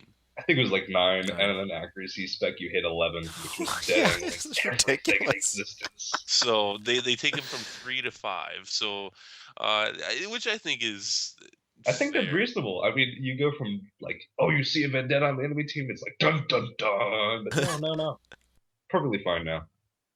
They Like, I increase can't complain. they increase some energy weapon power on some of your various weapon arms. Reverse joints. Let's see. This is what it says. I will do a review of turning performance on parts compared to the two-legged lightweights. Individual reduction adjust. Oh, so this is a nerf. No, they, Reverse. they nerf everything but the Cornelius Archibald legs, which are overpowered as hell. You read on there, you will not see Yeah. any changes to those legs. Oh no. Yeah. So they changed turning performance on some of the reverse joints. Mostly in the lights. Looks like there's a change here for the heavies. Something that let's see. They did something in the .04. Um, let's see, near reduction degree of movement performance and load capacity. Oh, is this the fix that you were talking about? It could be. I don't. I haven't. I think that's I the haven't played JP, so you I think feel me there. think that's the fix that we were referencing to earlier with the legs, the reverse joint legs were bugging out a little bit. Let's see. Yeah. Quads get a nerf in the KE. They giveth and they taketh away. Wow, wow, wow. Oh, good old FromSoft. Not gonna So stop me from playing them. they adjusted those a little bit. And so here it was. All right, what's going to happen to tanks? We're going to nerf you. It's both in KE and CE. Yeah, it's a little staggering. They're like, well, that wasn't exactly the way that we want to take the game. So we're gonna nerf everything but the most crazy good stuff that we can find. We're gonna make that master race, and we're gonna take everything else and see if we can bump it down a little bit. Just to encourage you to play 5 answer. Poor, poor tanks. Dude, they got shafted. I Oh. can't. I can't They're watch. used to it though. They've been getting the shaft for 17 years. They got their glory day in 5, and I think that's the only time they'll ever have it. That's true. Let's see, handguns. A lot of the ammo increased on some of their handguns, which is a good thing, honestly. So many of those just didn't have enough ammo. I know as someone who casually uses them. Actually, I've got a pair in my staple now, but before then I was very casual with them. It's just like I just look at them and be like, all right, these are really nice, but I get 10 shots, and every time I push that button, I'm shooting out 3 of them. I gotta stop you there though. Like, you use handguns? I do. I've been testing them out for a little while now.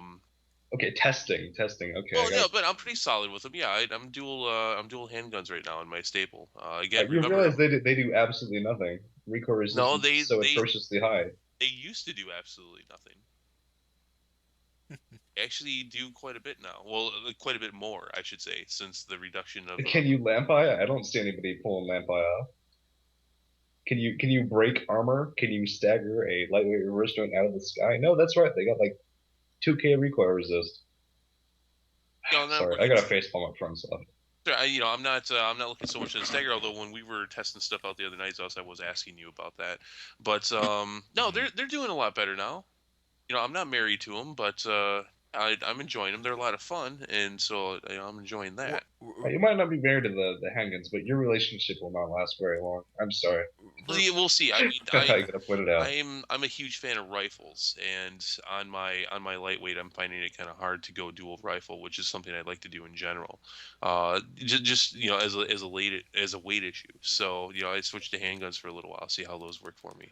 All And power to you. wait, yes. what's that? All power to you. Feel free. Speaking real quick, there's maybe you can refresh me on the name of these. What was it?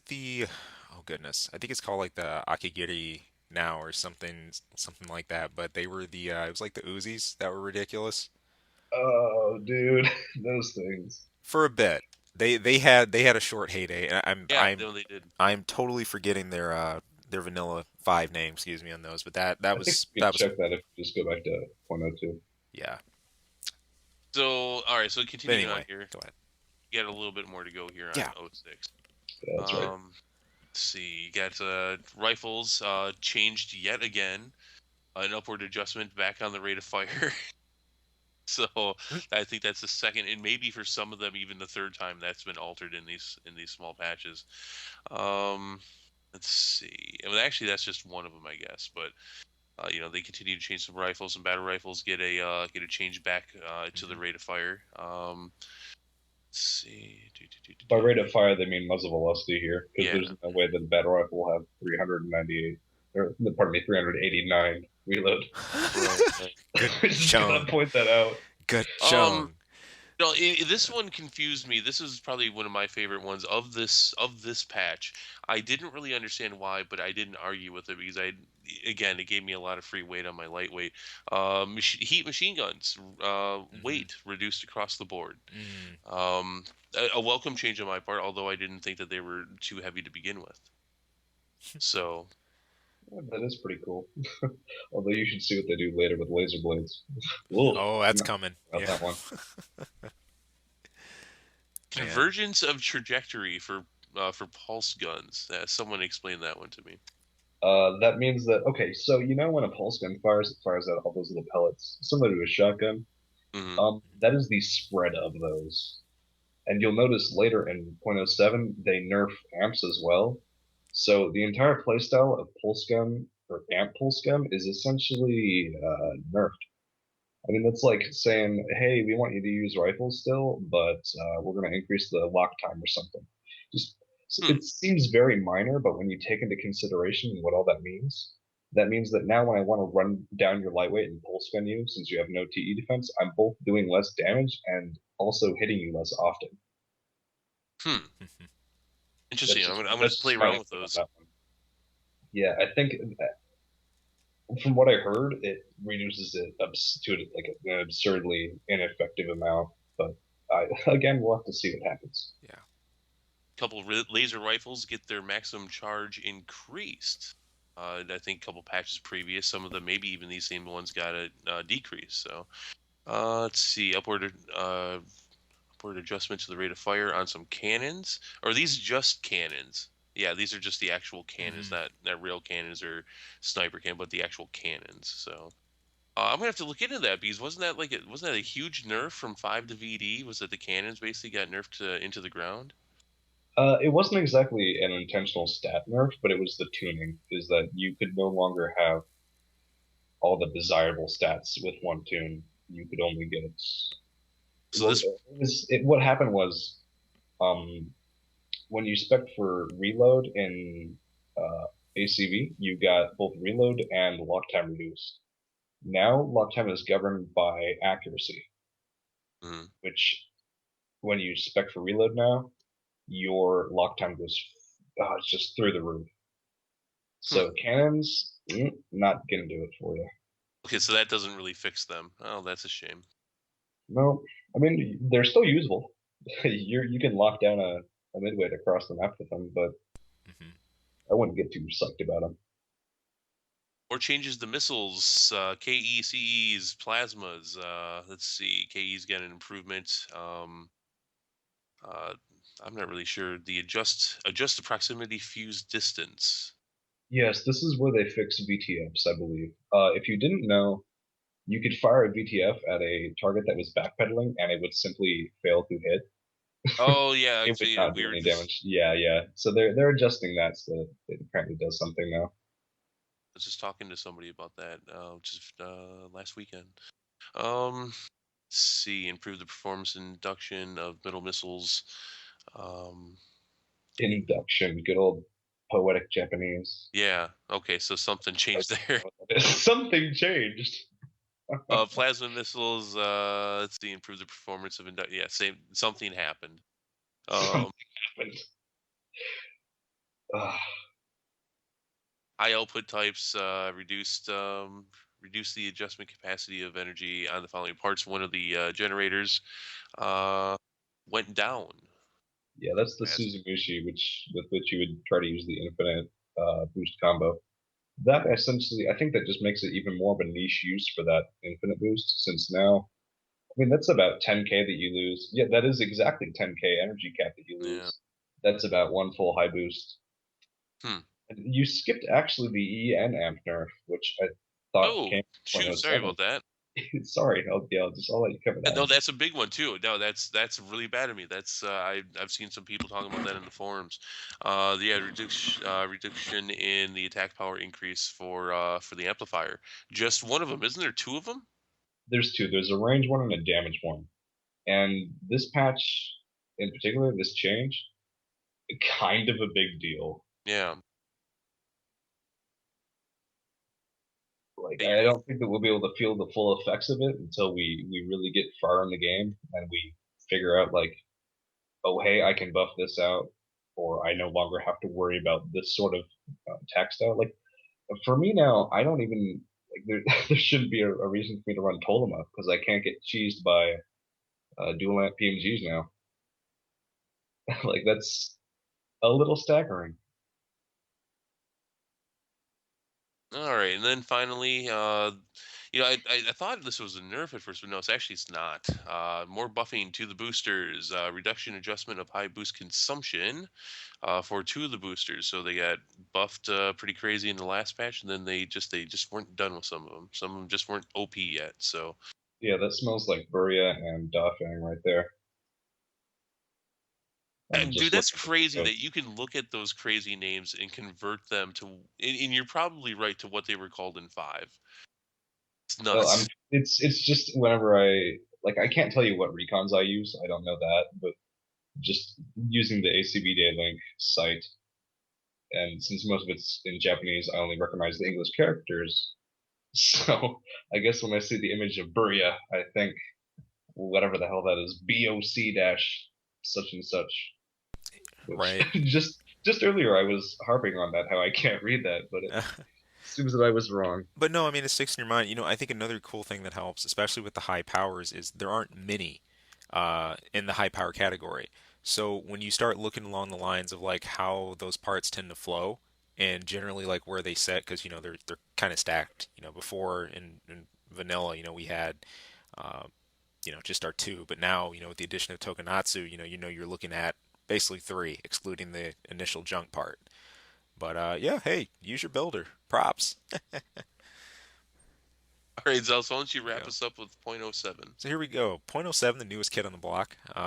From Software is saying, we heard you wanted to equip stuff. You needed some more room. Maybe you needed a little less energy consumption. No? Well, you're going to get it anyway. That really kicks off with laser blades. Big adjustment here. We have, An absurd adjustment. yeah, Oh my Hey, god, we're there's, gonna fight about that. Go ahead and read we're it, gonna and then fight about that. Session I can fight about it after. sure. The text here is, basically to make these easier to load as sub weapons. Okay, and we get an energy equip energy reduction and equip weight reduction. I mean, this isn't like 5 points. I mean, or 10 points. I mean, this is radical. Like, let's take one of the most popular blades of AC. Okay, Moonlight. That's I'm looking at this dead in the middle of the list. Moonlight drops down over 100 points of weight, which is hilarious. 120 to be precise, 120. And the energy consumption from 914 down to 594.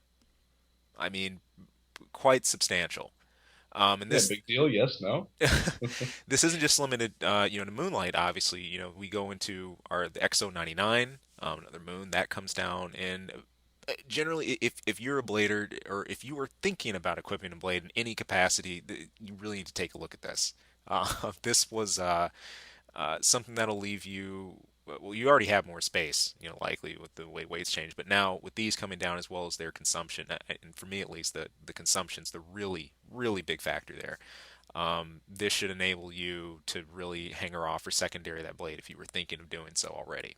So with that, I'm gonna back out of the ring. I'm gonna put on my referee suit, and you guys can. I knew they made some changes to laser blades, but I hadn't looked at all the specific changes. I agree with just about all of this. I How, thought that how do I you thought mean by that? I thought the weight and the energy on blades, on almost all the blades, was too much. I thought the energy Too was too much. much. I thought the weight was too much generally. I didn't play with blades too much in five, but in previous, and I know you're gonna hate this right now, Sash. In previous versions of Armored Core, especially in Oh hell. Generation Three, I believe that these changes have put laser blades much more in line as to what we're used to seeing from previous generations. I thought in Verdict Day they were way too much in both energy and in weight, and this is to me this feels appropriate in large part. Okay, to you it may feel appropriate. To me, I got a lot of blading experience in the tail end of Armored Core 5, and let me tell you that ULB is literally easy mode. Like you will be one-shotting people left and right. You barely even need to nick somebody with a blade to drop them into the red zone. There's no fooling around with them, and they're so lightweight. You can put them on the lightest design you want. You can amp them twice. Although, I mean, given that amps were nerfed, I think Right. this might be all right. But still, you 200 weight, that's nothing. You don't even notice that. Sure, 750 drain is like kind of sketchy, but when you're reducing it by a full 400 points of EN consumption, yeah, that's like an extra fourth of a second outside of scam mode that you can be hounding someone. Blades in Verdict Day are a lot easier to hit with, and so Hmm. adding that into the debate, I can see a reason for being upset about this. So I guess two things, and we haven't seen anything as far as because they are ridiculously easy to hit with in Verdict Day now, and They're that's ridiculously easy to hit with. They're ridiculously yeah. more powerful. You can they made you okay. FromSoft made it so that you can carry blades with your blades. So like, say you wanted to use the Kaguroi Model 2, they're like, well, okay, so we reduced the weight of this one a little bit, so you can fit on an extra blade like a Moonlight. So you can have a blader that has like a pair of Moonlights and a pair of other blades. Yeah, but I didn't get a chance to finish what I was saying, which is that with the changes in movement that they've made with these patches, does that balance it out? Well, you're not hitting lightweight reverse joints, but that doesn't matter since those are sniping you to begin with. Oh, but they can kill tanks easier. That matters, doesn't it? I don't know. I overall I'm liking the stat. Yeah. I don't think the problem comes from these stats that they gave him. I think the problem comes with the ease of use of blades in Verdict That's pretty Day. true. It's almost Good like the distinction. Vendettas. I don't think that it'll be that bad, but if I ever get around to uploading some gameplay, I'm gonna try these out, and it's just gonna be a slaughter. So, looking right along the lines of, with weight reduction and energy reduction, especially weight reduction with energy weapons, that leads right into plasma guns. And I'm glad we make these distinctions, going forward with parts. I think it's really important to take the whole context here of what's happening.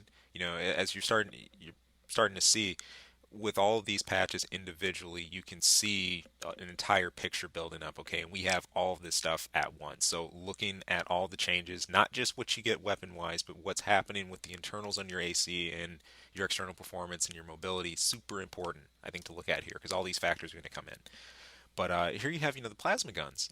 They're also getting a number of reductions here.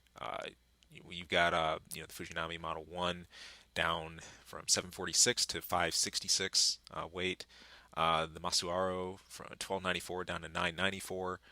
So I'm sorry to interrupt, but that is all of the plasma guns. That is every last one of Right. them. It is You the don't whole need to list list. them off. I didn't think I thought I was missing like two, but that's just me. Thank you, sir. So Yeah, don't mention it. yeah, Uh, don't know. If Yeah, anything, actually, I kind of want to take over here and say that like I am completely indifferent to that.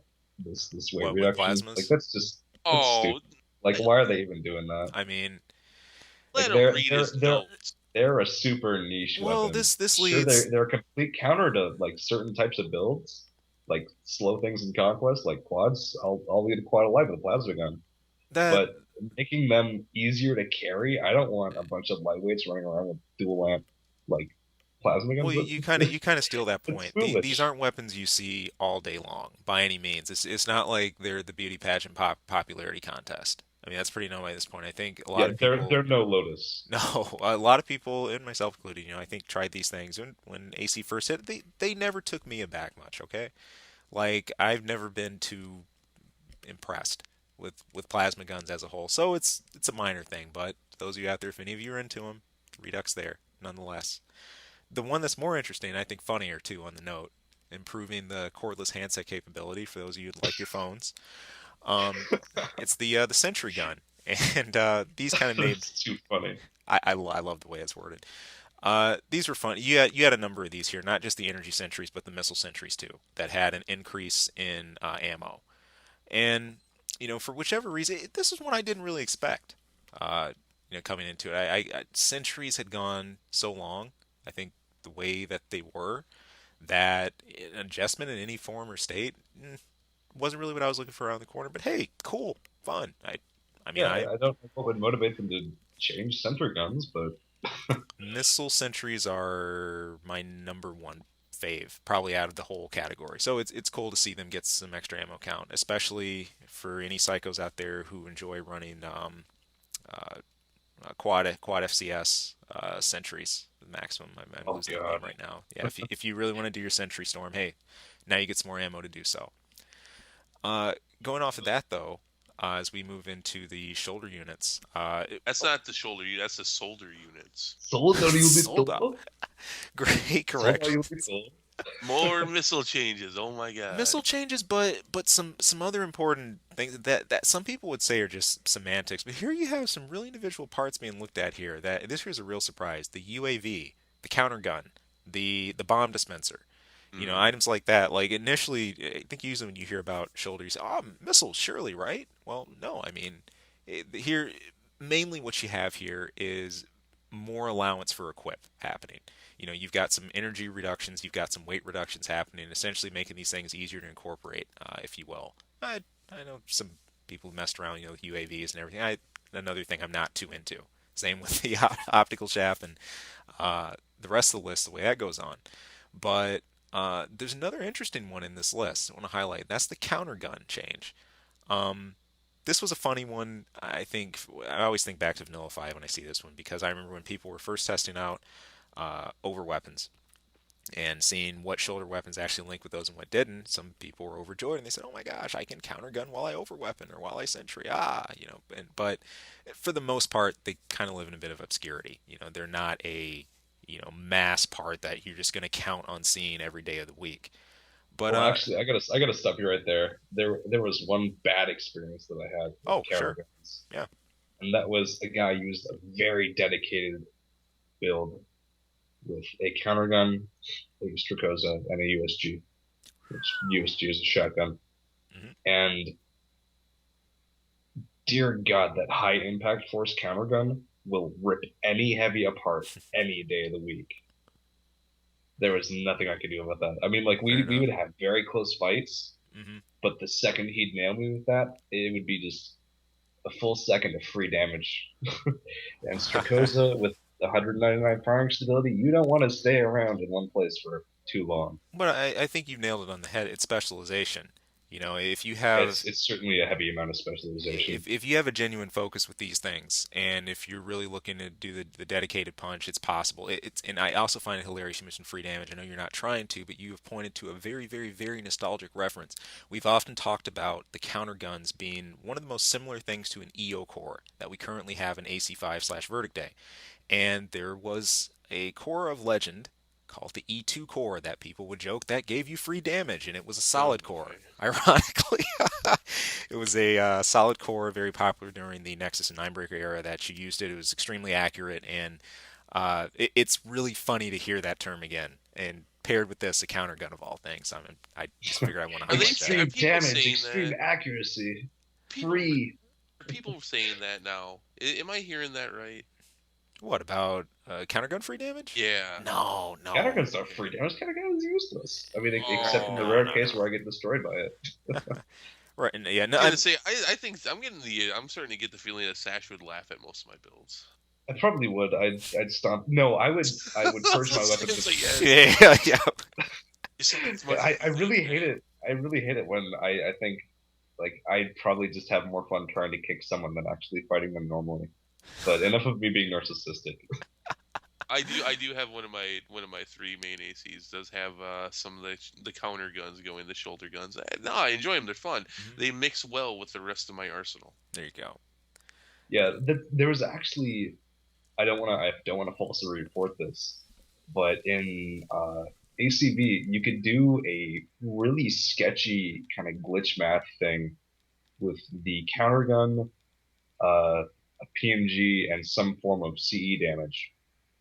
And Hmm. you could kind of mix and match this with like CE missiles and TE and KE respectively. But if you did all three types of damage simultaneously, it would do something funky with the damage calculation on the enemy's AC that you were hitting, and shit would be effective. Now, don't coin me, like don't quote me on that whatsoever. But Hmm. it seemed like you were taking too much damage.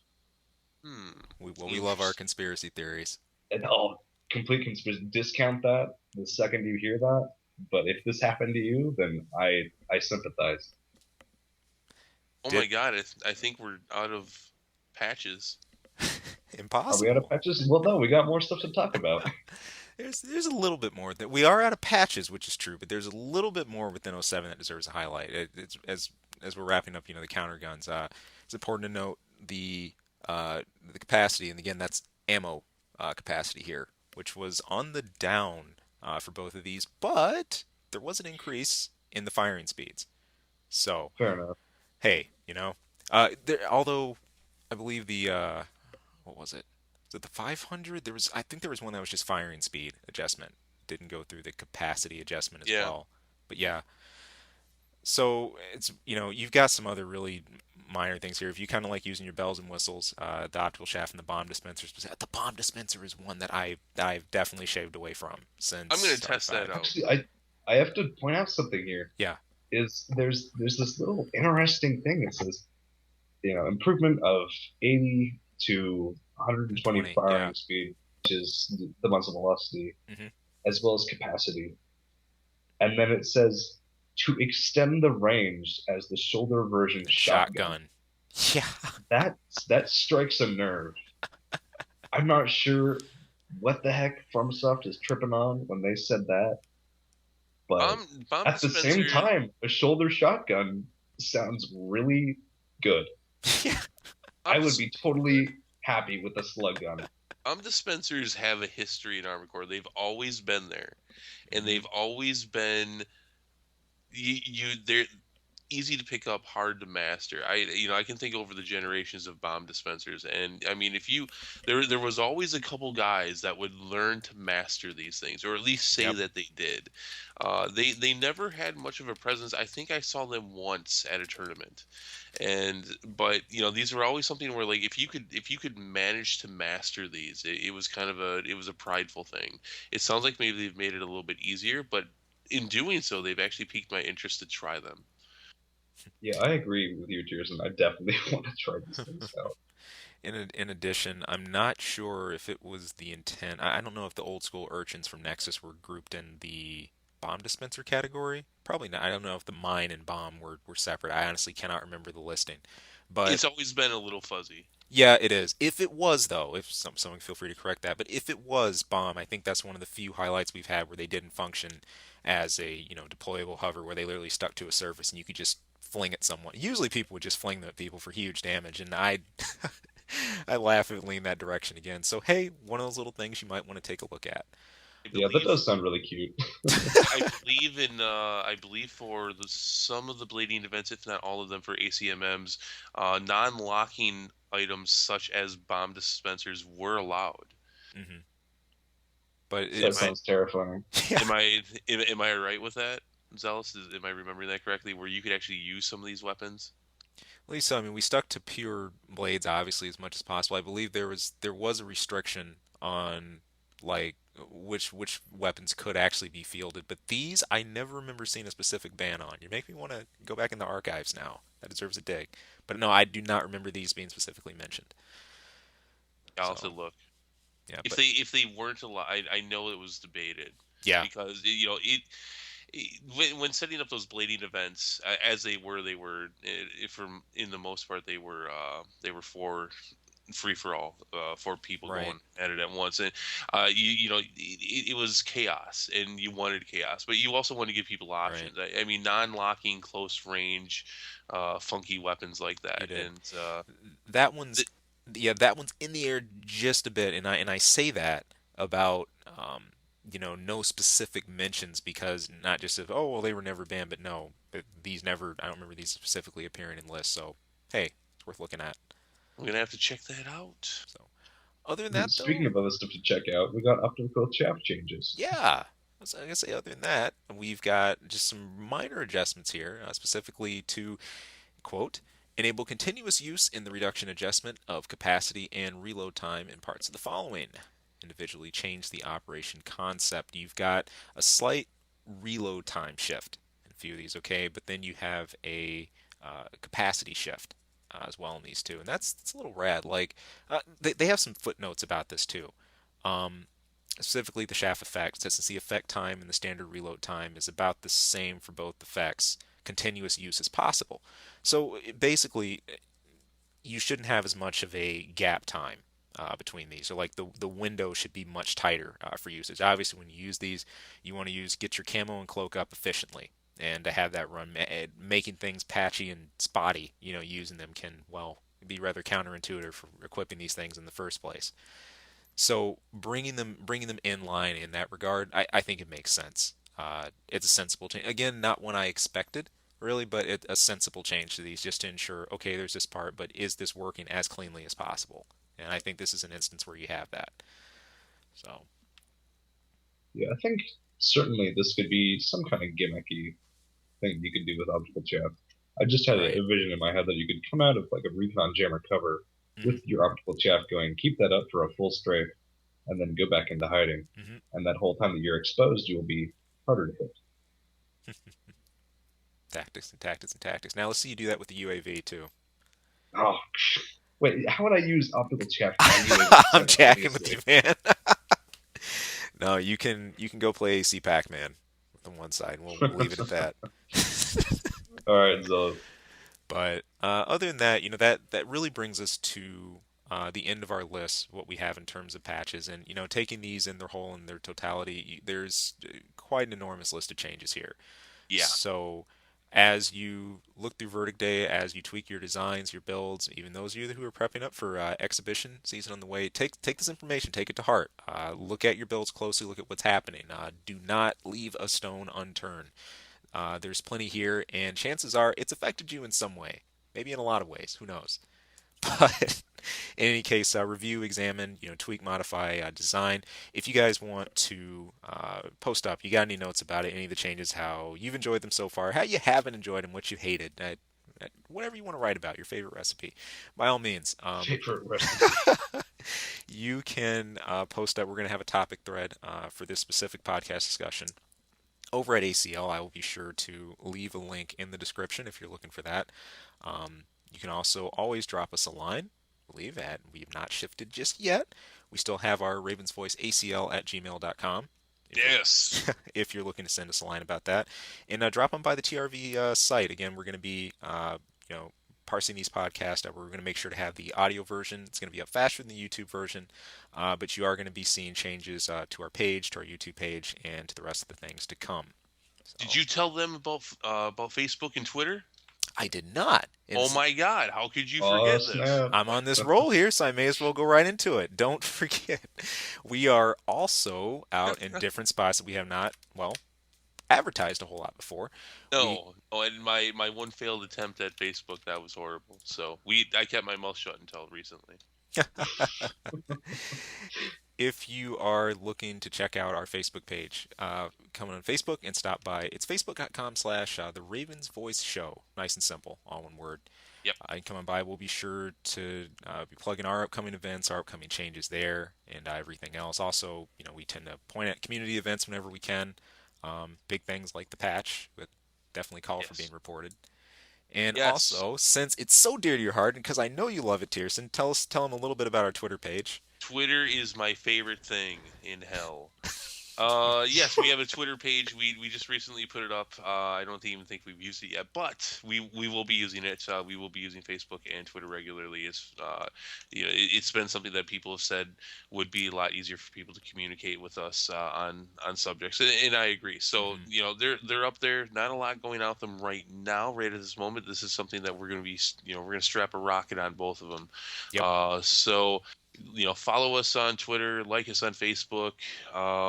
Communicate with us that way. If you don't like sending the emails, if you don't want to have to log into ACL and go into the forums and all that, you don't want to write an email. I mean, shit, guys, it's right there. You're using at least one of them. So, you can communicate with us on either one. We want to hear what you have to say. This is the Ravens voice after all. Yep. So we love to hear what people have to say, and we love to talk about what people have to say. So, um, let's see. Besides that, yeah, the website, theravensvoice.com. But don't forget to go over to armoredcorelegacy.com, become a member, the most active forums for Armored Core. One final announcement before we go. And that is, we had Xenos Paradox on the show tonight. Hmm. He will be getting his own show with the Ravens Voice here soon. When looking at things and looking at the show when it comes to how we interact with the community, Zels and I were a couple old farts. We've been around for a very long time. You guys are challenged by Twitter and Facebook. You got to strap rockets. Like that's the one, right? I'm just not kidding, I'm you not guys. quite sure what he's saying on that, but maybe that's the whole point. Um, but Yeah, yeah, I mean, so it's very true. we come We'll from see where it goes. we come from a very specific demographic, which is also a shrinking one at that, and one that has been shrinking since the last gen of consoles came out. We've been around for a long time. We're veterans with the series. And we wanted to find somebody to not well, and we're also both on the PS3 side, and so we wanted Hmm. we wanted to give the Ravens voice name a little bit more of a diversity. So it just made sense to us. We had Xenos on the show once before, and that was a lot of people like that, and we really think that he embodies a lot of things when it comes to the Xbox side, which we don't represent. There's no specific reason to it. We Yeah. don't play on the Xbox, and I mean there is a distinct difference between veterans of the game and their perspective and the perspective of people who came in with the last gen of consoles, and we just think that there's not enough of a voice for it for a show called the Ravens Voice. So Sash is going to be getting his own corner for the website. For the show, he'll be doing a podcast, and we're not going to put a lot of restrictions, or actually, I don't think any restrictions on it. We want to hear what guys from his perspective and others have to say about the game. You hear it from Yep. us all the time, but we're not hitting all the angles, and so we want to do that. We want to make things more diverse the for the community in general. So he'll have a show. I think we're gonna shoot for about once a week. Maybe not always then, but he'll be talking about things on the Xbox side, and again talking about things from the perspective of people who've been playing with starting with the previous gen with the Xbox 360. So This man will be licensed to plus, overweight, or to op intensify anything he pleases. There will be no Oh restrictions in that shit! regard, so be prepared. End But result: Sash will be in the building. He will be talking shit, and your homies will be jealous. he's coming after the sea monsters. Oh, you sea monsters, man! Oh, this will be good. look for that. Look for that on our website, the ravensvoice.com, Hmm. for his show. We'll be plugging it. Hopefully, we can get the first one up soon. So I Yeah, think we'll see that's where it goes, and it'll show up eventually. And when it does, I'm sure you'll all be happy. Right on. all right. So I think that's it. Wow, that was a long one, and it is really late. It is one on this end. I'm gonna get rolling. It's Yeah, I even need late to for sleep. Sag now. I was wanting to play a little bit, but now I gotta get up in the morning. I'm hanging out with people by 2. All right, well, good deal. So, hey, thank you all for tuning in. Stay tuned. We will catch you again, same time, same place. Actually, many places now, depending on where you visit. That's right. Take it easy. Thanks for joining, everyone. Good one. All right, see ya. Signing off.